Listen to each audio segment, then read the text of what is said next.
Vice President Harris has announced her intention to run for president in the wake of Mr. Biden's announcement. A short statement released on X said, "On behalf of the American people, I thank Joe Biden for his extraordinary leadership as President of the United States and for his decades of service to our country. I am honored to have the president's endorsement, and my intention is to earn and win this nomination." The vice president has several already scheduled campaign events that are set for this week. Many political experts say the Democrats' only chance to beat Donald Trump is to get behind Kamala Harris as their nominee. Even though she served as vice president for nearly 4 years, she will have to reintroduce herself in many ways. At 59 years old, the first black female vice president, she hopes to win back younger voters and voters of color who have become disenchanted with the Democrats.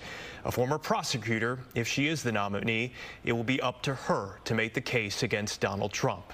Fox 4's Shaun Rabb is in studio with more. Shaun? Yes, there are 3 things that Harris has to do. First, she must, in her words, earn and win her party's nomination. That's important. Many Democrats endorsing her now. Second, she must pick a vice presidential running mate who can help her in key battleground states. And thirdly, she's got to let people know who she is and do that faster than anyone in our history.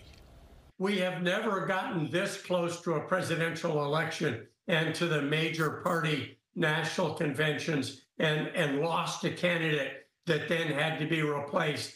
SMU political science professor Cal Jillson says Vice President Kamala Harris is the straight way forward for Democrats. Because it's the Biden-Harris campaign that has $96 million cash on hand in the bank and has a standing national organization that she could take over.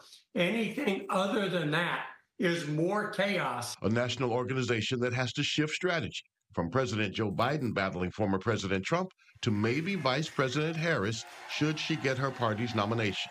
You've had plenty of turmoil. Now you need stability, and every choice you make has to be in light of searching for that stability. A handful of names are being mentioned as Harris's potential running mates, including Arizona Senator Mark Kelly and Pennsylvania Governor Josh Shapiro.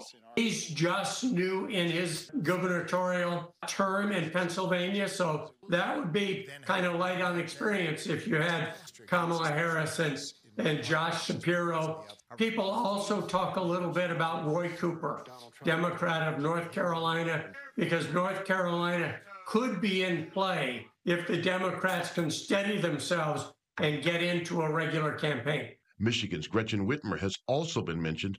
Jillson feels the ticket to stand a chance would need some contrast.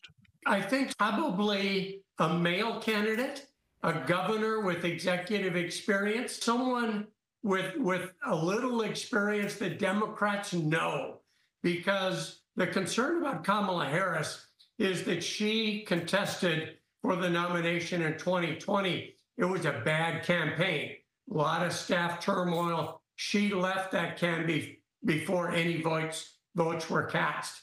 So there's a little uncertainty about her campaign skills and whether she can run an operation that size. You need somebody who's got some executive experience, but it's always the top of the ticket that wins the election or loses the election. She can help herself a little bit, but she's got to carry the water.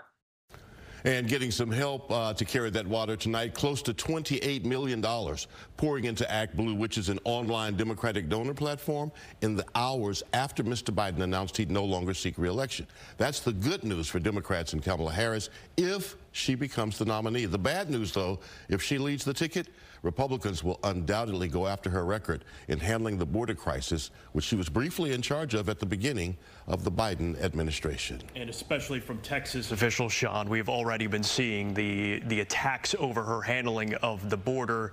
How much do we expect that to be part of the narrative and the attack line going at her going forward? Yeah, it's going to be huge, and it's going to be the first line. In fact, in some of the battleground states, they've already rolled out some ads across social media tonight, including the issues around the border and the fact that they're saying she covered up the mental decline of President Biden and that, she owns everything that he owns. So that's going to be the drag on her as his vice president. Yeah, those attack ads were ready to go. All right, Shaun, thanks so much.